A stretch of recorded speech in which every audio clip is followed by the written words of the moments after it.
Welcome back, Porch family. Today, we're talking about something everybody feels, but don't always know how to say. Respect.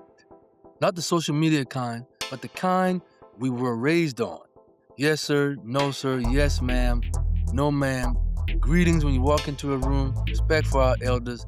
And then, how we carry ourselves. Today, we got a special guest. But thanks for tuning in. We're chilling on the front porch with Rod. Here we go, folks. You ready? Hey, welcome back, Porch family. This episode right here is going to examine our respect across generations, including greetings, honoring elders, and valuing self. Rooted in community conversation, we explore how respect has shifted and how it can be rebuilt through understanding. And today I got a special guest from back at the crib, man. Big bro, man, Virgil House, man. Go ahead and let the people know who you are, bro. What's good? What's good? My name's Virgil House from North Charleston, South Carolina. Indeed, man. We're going to jump right into it. This topic what we're talking about is whatever happened to respect. You got greetings, elders, and self-respect across generations. Like I said earlier, we're going to tap into a lot of dimensions in this conversation we're about to have on sports. So first thing, man, when you hear the word respect, Virgil, what does it mean to you and personally, on a personal level and a cultural level? Well, personally, it was instilled in you when you were coming up and when you were brought into existence, rather. Your family, man, your father, your mother, instilled that in you from day one. Culturally, it ventured out when we started getting into technology with the TV, television. Once you start broadening out, it became a whole different element of looking at respect from the family perspective. Absolutely, and I feel like it kind of like established the social media aspect. It established the definitions of respect without any judgment being put into it. Because we know we had to get filtered, when we was growing up. There wasn't no ifs, ands, and buts about it. Like there were like non-negotiables. What were some non-negotiables you remember with the elders? You didn't talk back. You didn't question what they were saying to you. You couldn't. You couldn't talk back, or you got your head peeled to the white meat, but you couldn't talk back. You had to respect where they were coming from. You didn't second guess their opinion. You didn't cut your eyes. You just had to obey what they were saying, and you had to, do what they said. What's different nowadays, it's different these days because, the generation that came behind us is more of a younger kids raising younger kids. So, their influences of what's being brought on YouTube or television or radio or music incorporated into how they was raising their kids. Exactly. It was like a community thing. We always talk about it takes a community to raise a child, but I don't think people really understand the deeper meaning of that because it's different. A vetting process. Right. It's different now. The community has changed so much because you have younger generations in there. But when we was coming up, you could almost remember everybody on the block. On each block, you could remember everybody because I used to take newspapers. I knew the majority of the whole neighborhood. But at the same time, once it got to be a younger generation coming in, and then they took the male out of the, there was no structure there to really, enforce respect or understanding on how to treat others as you encounter them. Exactly that, man. It was a very, very different time, and I wish we could get back to some of it, because it did put us in position. I think better than a lot of people expected it to do. Yeah, because you wouldn't have a problem with a neighbor, talking to your child, trying to discipline your child. If they would get out of line, they would be able to say something to that child without having the parent of the child come to them and have an argument about talking to their child. Back then everybody was respected, so you didn't have to worry about somebody really getting on your child saying the wrong thing. Yeah. By the time you got when they talk to you, by the time you get back to the crib, home, you get to the crib, it's a double sword now. Now you got to deal with two things coming at you. You know what I'm saying? Yep. Now it's like if you talk to somebody's child now, they're gonna go to the parent and why you don't talk to my child and you don't say nothing. Get a whole fight. Come on, man. It's gotten out of hand. It's not the same anymore. It's everybody's individual these days. Yeah, Right. you know, and it's like it's crazy because it ain't. You gotta, at the end of the day, as parents, you know, we're trying to get our kids equipped and ready for the real Right. world. Well, Right. that's the real world. The only difference is Right. you got somebody that caring about your misbehavior or misconduct, Right. and they're gonna That's let why a your lot of parent know, kids like, hey, you know, Peanut over there acting crazy, man. And then by you get back Right. home, you know, you're gonna get a stern talking to, or you know, you might have to go Right. get the switch. Right. It just Either depends. or, but you're gonna get dealt with. Yeah, you're gonna get dealt with. You're gonna get dealt with. Either way, you're gonna get dealt with because they know they can trust the neighborhood people, which they're not gonna fabricate something about your child. Yep. And you knew how to govern, and then it meant you, like, okay, I know I'm around here next to Sister Mary house. I can't act a fool over here because she gonna. Right. That it kind of made you felt respect, you know, and show at the same time because you could feel it. Right. You're right. You have to, when you walk out your door, you have to show respect to everybody in the neighborhood. Elders, people older than you. When you walk up and down the street, you have to say good evening, good morning, good afternoon. You have to speak to these people because I was always taught that respect carries you farther than money. And Yes, so sir. you would always respect somebody. I mean, elders, I don't care who they are. I mean, in the neighborhood was a neighborhood. Now the neighborhood is like a part of a neighborhood here, and then it skips over, and there's another neighborhood there, and there's not a whole complete village like how they wanted to be. And it's funny you say that, man. Man, you read my mind, man. It's like because one of the things I want to talk to you about that was why do greetings matter so much, especially in the Black culture? 2-part question, and then what does it say when someone enters a room and doesn't speak? Greeting was always taught you. That's part of your respect. You know what I'm saying? To I don't know how you can say. Okay, it was part of when you walk out your door and you walking up the street. Somebody, most time back then, most people were sitting on their porch, you know, talking to another neighbor or being on their porches enjoying the weather. You would walk by, you would say good evening, good morning, good afternoon. You would speak, and then 9 times out of 10, they know who you are. They know where your family is. They know who your family are. And they would speak to you. You know what I'm saying? They would speak to you, you know, yeah, how you doing? How you doing? I don't care. You see them 4 times that day, you're going to speak to them.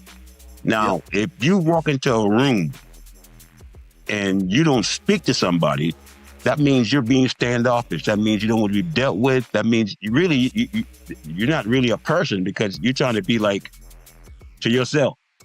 And then there's a problem. There's a problem with that. It's a big problem with that. I have that problem sometimes on the job. When you go to the job and you're at the job. Now, if you're at the job and somebody comes up to the job in your section and they don't speak, you kind of hesitant about saying anything to that person because that person might be going through something. That's a true story. That person might be have something on their mind. So you be like, okay, give them a minute, let them get this stuff together. Maybe they'll speak later on, but then they don't speak the whole time they come in, but then later on they want to ask you to do something or ask you to help them. And you be like, well, you walked by me, you didn't speak to me.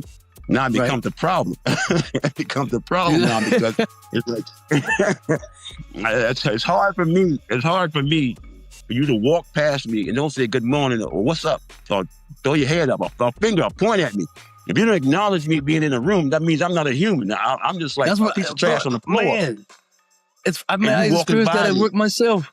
Wow. Yeah, and I'm saying, and then you turn around 30 minutes later. Now hey, could you help me? And you're looking at the person like, you just walked by me 30 minutes ago. Now you want me to help you. Right, but now you need my help. Now you know I'm in the building. Now you need something from me. When all you can just simply do, how you doing, man? Good morning. What's going on with you? Hey, what's up? You know, they don't have to talk about, you watched the game last night?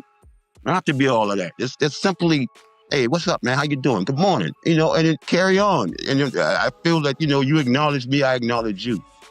But even when you go to a job and you are new and they forget about, when you talk about respect and manners, when you get to the job, you don't have people introduce themselves no more to you.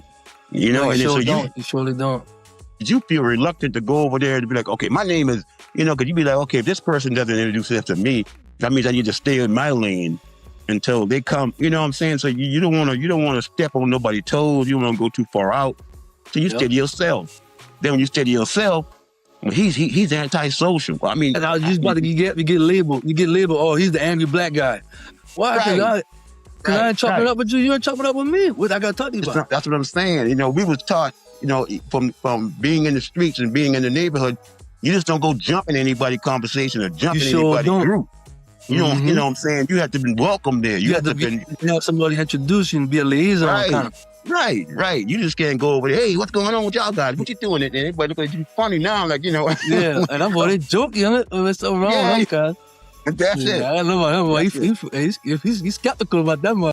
Right. You know, so you have to be mindful how you do things. So it's like it was natural too. You know what I'm saying? It was very natural. I mean, things have changed so much now with the influence of music and the influence of TV. It has gotten out of hand to the point of, like I said, New York, when it started out with the hip hop.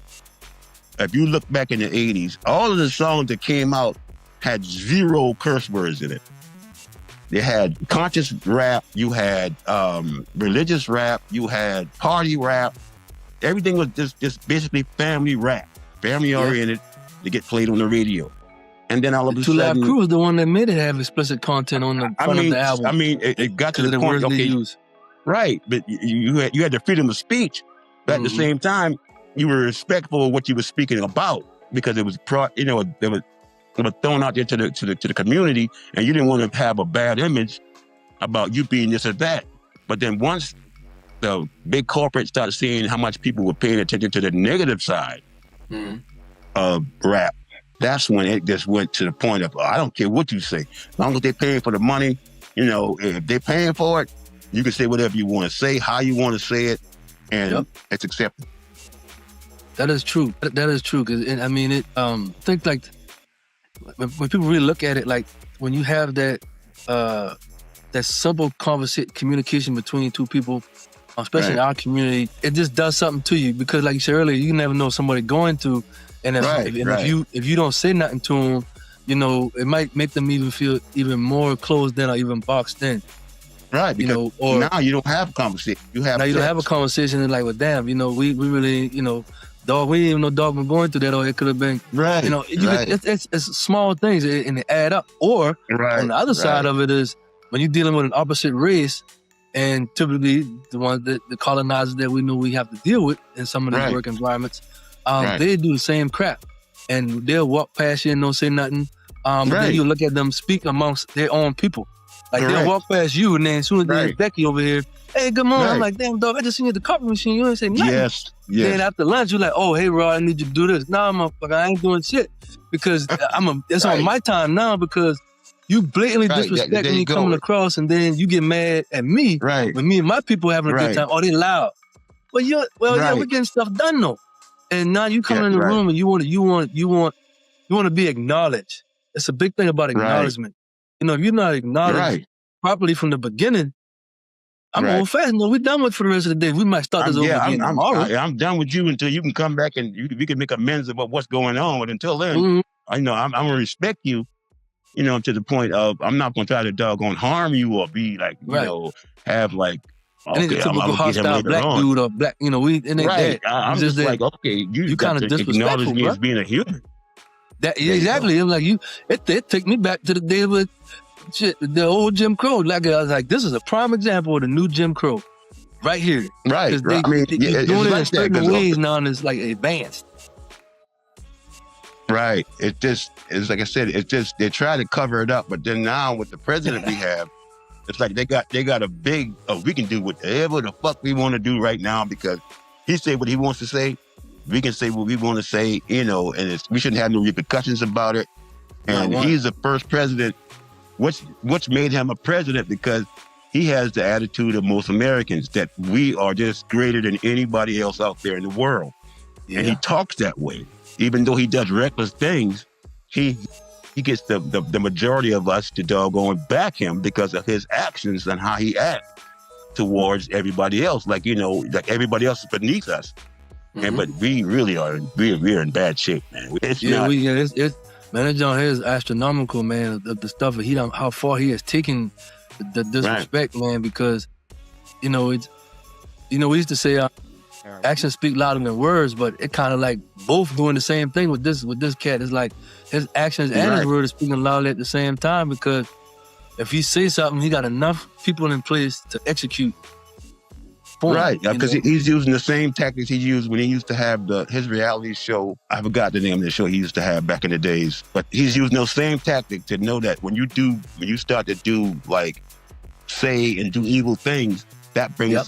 a more mass audience, which gives you more money in your pocket. When you got negative things going on, more people are tuned in to that than just a somber story or somebody got cancer or something sad. Mhm. That's Mhm. pretty good at the same time. But when you got a fight, an argument, a disagreement, everybody want to chime in and see how it pans out.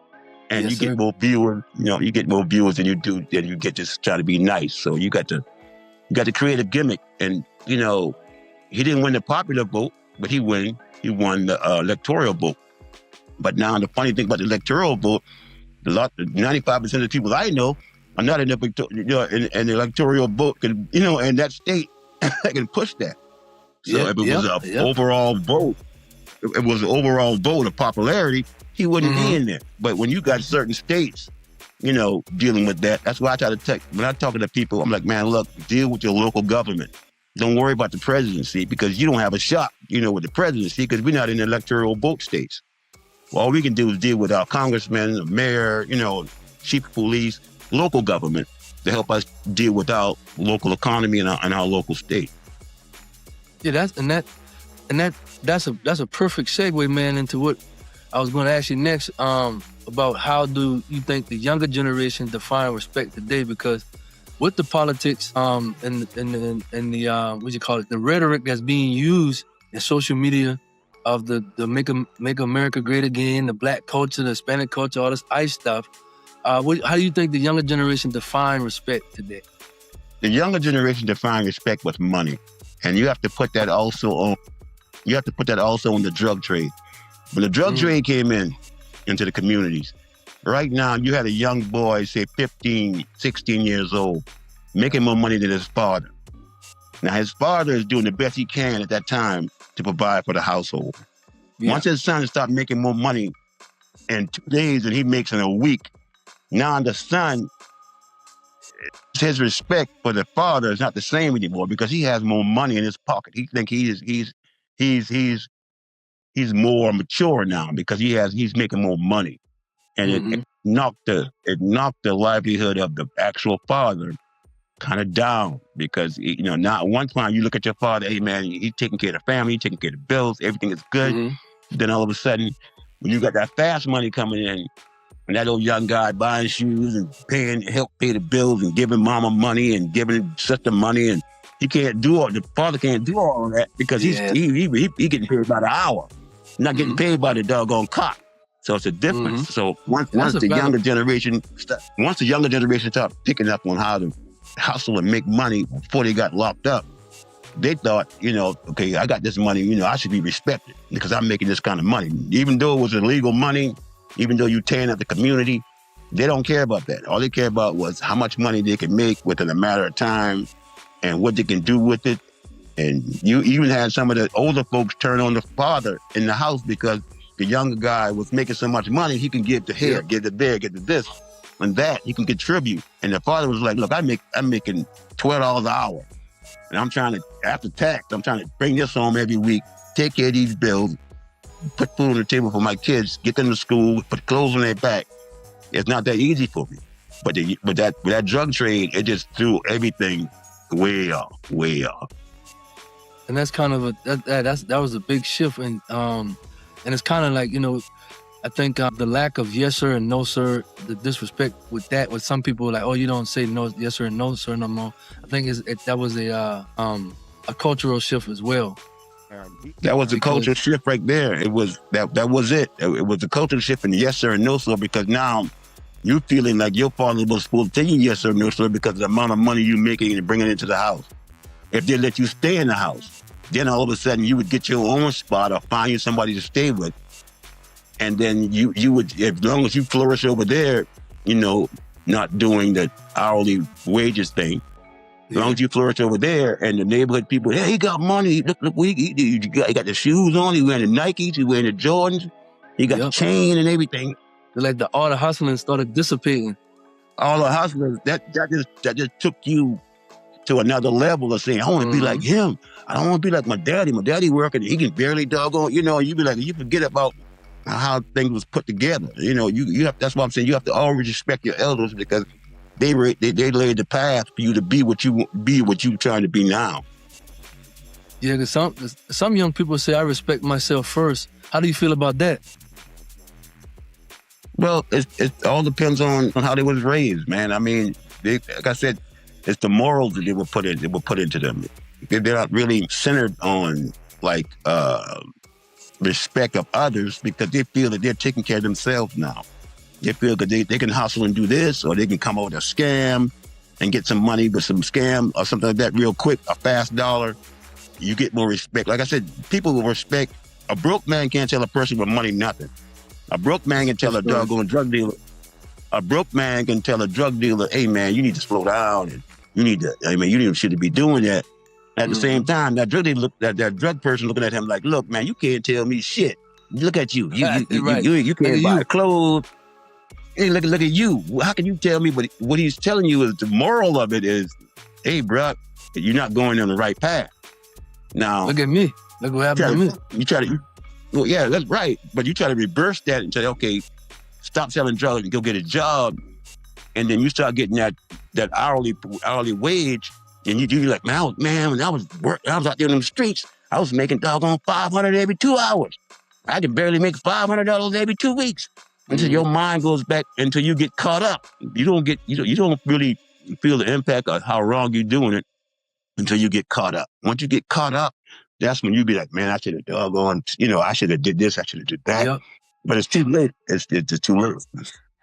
Yeah, it's a lesson that's learned late, and then the OGs that used to try to guide the cats, they're on the last of a dying breed.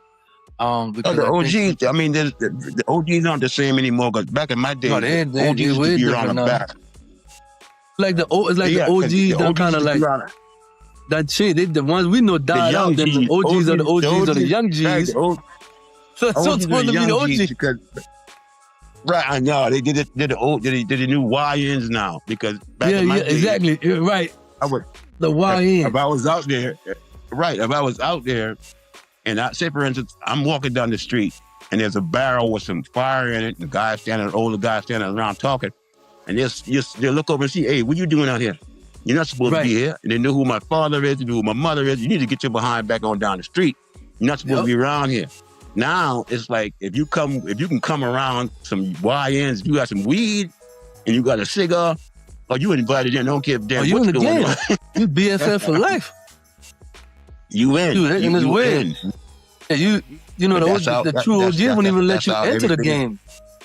Wouldn't even enter the game, Right. You couldn't do that. You couldn't do it. And it's funny because I think like one of the things I often come to mind when I talk to people about this is like, did older generations confuse obedience with respect? And I'm like, okay, I can kind of see why like generations past us or younger than us kind of see like, okay, I'm not going to speak good morning every time. I'm not going to always open the door for a lady or older woman or whatever, even say yes or no, sir, because they feel like they're being, you trying to tell me what to do, you trying to, they may feel like you trying to whip them into shape, like you trying to make a dog obedient or an animal obedient, right? But it's not that. It's not in the sense of that. Right, but obedience was part of respect.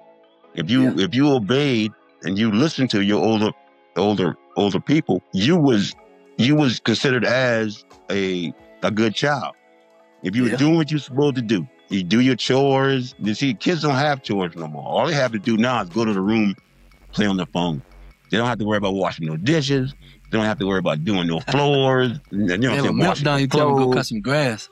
It's too hot out there. I remember when we used to wash clothes. You wash them in the house. You had to hang them out on the line. You don't hang no clothes out on the line. Everything is washing machine, dryer, microwave, everything. All the technology have taken all of the doggone, like the small things that you were supposed to learn. From when I was, say for instance, when I was born, from age 1 to 12, I was taught how to do everything in the house. Everything. I mean, cook, clean, everything. Now, when I turned 13, 12 to 13, I was outside. Now I'm being taught how to deal with the yard, how to deal with the car, how to you know what I'm saying, deal with the dog, cut wood for the fireplace. Different things you have to learn how to do at different ages. Now that's non-existent because you got central heat, central air. You ain't worrying about no. Some people have fireplace. Some people have a fireplace, so you go buy a little wood or whatever. Don't know about no kerosene heater either. No, I don't know no kerosene heater. That thing had no auto shut off. No. If you run into it, boy, you kick that jump while you smell like kerosene the whole day, boy. Man, look, or even just being near it, your clothes smell like gas. Like, damn. Right. You would smell it. You would have it in your clothes, but you was warm. Well, you warm now. As things progressed and technology got kicked in, there's lesser things that kids can do now besides all they want to do now is just be on the phone. Yeah. One funny story is I have a 4-year-old granddaughter who had a birthday last month, and she got a phone. And I started laughing. I'm like, man, you got a phone? And she called me, Papa, I give you my number. You give me your number. I'm like, right. 4 years old, man. You didn't hear that till you was like down in high school. Give me a number. What? I didn't have a phone when I was in high school. I barely had a beeper. See what they call it? Beeper. I was out of school. You were a payphone. Yeah. You was a working man. You had, even though the fellas on the street that also had one, but you work at Burger King. It pays me. Right. You hit me on the hip. Yeah, right. Yeah, you go to the payphone. You had to go payphone. You had to make sure you had quarters on you. And those times, those things are different. Learn, man. Everything is in the power of your hand. Everything in the power of your hand. And but you know the funny part about that though, even though it's so convenient though to them, bro, it's like Lupe Fiasco in them. It's like dumbing them down. Right. Because it's limited researchability. I'm like, it's right in the encyclopedia. What's that? It's not the same. We had an encyclopedia in the house. You had A through Z. You won it. When you had to do an essay, in school, you had to go to the library. Yes, you had to get your books, research. You understand what I'm saying? But now everything's on the phone. Hey Siri, and Siri will pop up. Yes, and you ask them a question, and Siri will give you the answer. And okay, that's the answer. So everything is given to them now. We had to go out there and make it happen. Yeah, everything you had to research.